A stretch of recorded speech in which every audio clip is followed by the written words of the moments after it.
Welcome back to Stade Gilbert Brutus. Enormous pleasure to welcome to the box Sam Tomkins. Sam, how are you? I'm very well, thanks for having me. Now we were just talking about that Wigan result across the pond. What did you make of that? Yeah, didn't see that coming.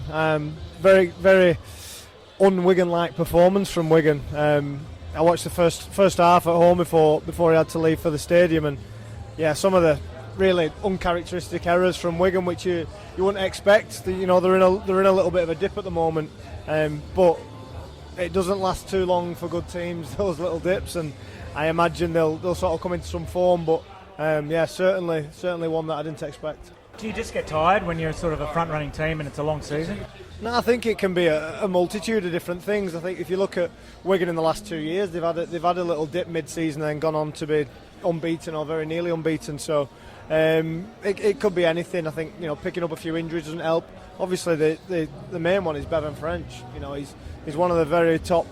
He'd be in the top few players in the league. You take him out of a team, and I think the fact that he has such an impact when he doesn't play is testament to how good of a player he is. Wigan they've always got star players, and he's certainly right at the top of I think anyone that they've signed for a long time. So him not being in certainly changes the dynamic of the team a little bit. But Matty Pete knows that he'll have to find a way of winning without him. Jay Field's gone off with an HIA today. Eckersley's gone. So they're going to do it a little bit tough, but they've got a very good squad, and I'm sure nobody will want to play them now. They're in a little bit of a lull. This is when you don't want to play Wigan, because at some point they'll blow someone off the park. Talking of Wigan, when you go back to Wigan and maybe people ask you why Catalans this year aren't higher up the table, I mean, what do you tell them? Have you got a theory? Is it one answer? Is it a lot of things? Or? It's a multitude of things. I think I don't think we didn't see this season coming like this. We trained in pre-season. I think personally we probably didn't quite get pre-season right, and then having a little bit of inconsistency in squad. Not having the same people in the same positions doesn't help. But I think standards slipped a little bit here, and we needed a big change. The club decided that was to change the coach. I certainly don't think Steve was the sole problem. I think a lot of players aren't playing good rugby, as simple as that, for whatever reasons. We might have all different ones, but we've been well below par, something that we certainly should be and are disappointed with. Why does standards slip? Is it just people get into habits and get complacent? And does the atmosphere, it's an old cliche you've heard many times, but does the atmosphere here and the relaxed, is that something you've got to fight against all the time? I know also there's an isolation factor, you're away from sort of the mainstream, No, I think the old theory of, it's a relaxed place. Look, when we're training and we're playing, there's nothing French about us. There's nothing south of France swanning around with a glass of wine. That isn't how we are. I think a lot of players would admittedly be saying they're not playing good rugby, and they could all be for different reasons. Yeah, there could be some homesick, there could be some not informed, some playing injured, whatever it may be. But I think once you get a few players not quite meeting the standards, it's easy for others to, you're just an average of what everybody's doing. So I think it's probably slipped a little bit, and that's what we're trying to focus on now. We look at the season and it's gone pretty horrifically so far. Now we've got to look at getting better every week, and we've churned out some good performances and lost, but we need to find a consistency in performance. We thought we were building. Then we go to Wakefield and they put 40 odd points on us. That was another dip. Then you have to build yourself back up. And that's how it's felt this year. We've just had no consistency. I'm kind of tossing up whether to go more about you at the next question or more broad brush. We'll go broad brush. What about the kind of attitude of the rest of the comp towards the club? Have you noticed any difference? Obviously the squeeze is always put on financially. The more other clubs struggle, the more they seem to want to take out of this club. What's your view of that from here? Yeah, well, there's clearly some clubs in Super League that don't want Catalan in, and we're fully aware of that. But we don't care, if I'm honest. I love that.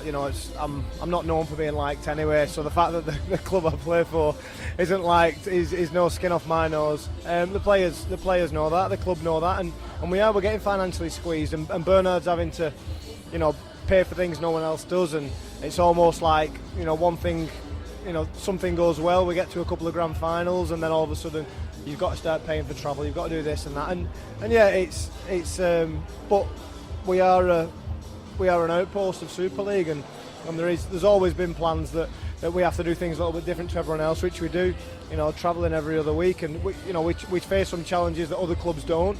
But we know the position we're in. When you sign for this club, you know exactly what you're signing up to, so there's no illusion.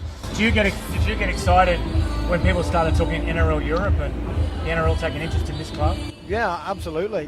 You look at the NRL and what an organisation it is, and the gap between them and us in terms of a league is huge. So I think the talk of them being able to come in and sort of steer us in the right direction. Yeah, I think it was. I was excited by the prospect of it. I think you'd be crazy to not be excited when an organisation as powerful and successful as the NRL want to buy in. So yeah, hopefully one day it happens. But yeah, I think we've got to keep moving in the right direction, whether they get involved or not. And before I move on to you, the new movements or machinations of the RFL, the strategic review, the talk of 14 teams. Obviously, the game's at a bit of a crossroads, but there's been a lot of crossroads lately. But what do you make of all that? Yeah, it seems like there's a lot of meetings with no outcomes at the moment. I think everybody's waiting for some clear leadership, some clear guidance on what we're going to do. Everyone buy into it, whatever it is. Let's move it on. I think what everyone's got in common, whether it be players, staff, supporters, journalists, broadcasters, we want the game to move on. We want the game to move in the right direction. So whatever that is, let's do it. Let's all get on board. But yeah, at the moment, I think everybody's just guessing. You get told there's a meeting, but nothing's happened. So hopefully soon we'll get some clear direction on where it's going, whether it be 12 teams, 14 teams, whatever that may be. Is the club here scared of losing their central funding? I'll ask you that one. You'd have to ask the people in the office. I'm just a player. I know my funding's ending soon, so I don't know what the club think about their options. Which brings us to last week. You pulled out in the warm-up. So what's your injury situation? Are you going to be back on the field this year? Yeah, I'm not sure. I've got a long list of injuries, but it was my knee. I struggled training a little bit last week, but I trained on the Thursday, so it wasn't too bad. But I thought I'll give it 48 hours. Hopefully it goes. There's an ambulance in the background coming to your injury. Yeah. As soon as I start talking about my knees, sirens go off all around Perpignan.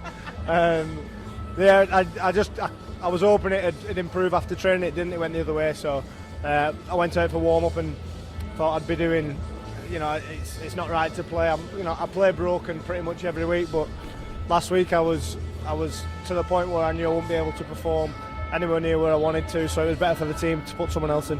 Now I remember going to the movie premiere for the Last Chance. How do you look back on the comeback? Are you pleased with it? Are you happy with it? How would you sum it up? Yeah, this year's clearly not gone well. So it's not how I envisaged coming back. I wanted to come back and I finished. I bowed out at Old Trafford. I wanted to do that again. But no, I certainly have no regrets of coming out of retirement. Look, all I've wanted to do from being 5 years old is play rugby, so being given the opportunity to play for a club that I love for another year, I couldn't turn it down, to be honest. So yeah, I'm happy that I did it, but yeah, when I retire this time, I mean it. I've had every minute out of these knees, and there certainly won't be anything else. So yeah, I'll be finishing up. Last question: if we're looking for you this time next year, where will we find you? You'll probably on a Saturday afternoon. You'll find me here at Brutus watching the Dragons. With an official capacity at the club, yeah? No. Just as a supporter. I'll still be living here. I live 5 minutes from the stadium, but my family's well and truly settled here.